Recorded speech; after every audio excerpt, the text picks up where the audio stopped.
Bibili kami ng mga daing and dried mango. Nubos na niya! Ang bango!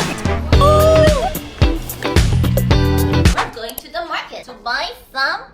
Bibili natin daing pala and dried. Magnet! Yabang! Yeah. Nagche-check na siya kung may naiiwan siya. Bakit? Wala naman ako naiiwan ah. Dito na kami sa, ano to? Tabuan. 3 days ba? Sa daing? Hindi pa luto yun. Kaya para chicharon? Hindi. Akala ko ganun yun. Gusto ko sa loob ayoko kasi may ano agad eh. You're not Sa like the bungad. rest. Tinuruan kasi ako ng magulang ko paano talaga bumili sa mga palengke. Eh, waka lang, alam na na. Wala, gusto ko ng tuyo talaga.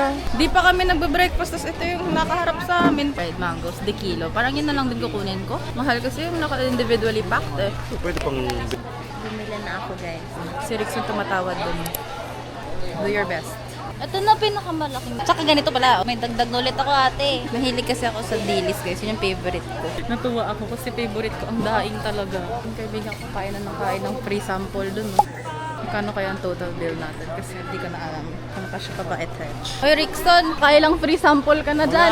Nubos na niya ate, nubos na niya. Sarap to. Doblein mo na lang yung plastic te, kasama ng mga damit ko yan eh. Dami kong binili, grabe. Alam mo, pinagkait ako ng daing buong Kahit buhay ka dito ko. 3 days. Hindi na.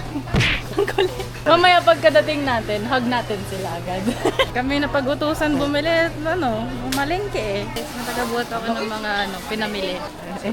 Dapat ganun, may kasama kayo lalaki pag mamamalengke kayo para may tagabuhat. Okay, mission done for today. Let's go home na at makaligo. Hug muna natin yung friends natin para amoy tuyo din sila.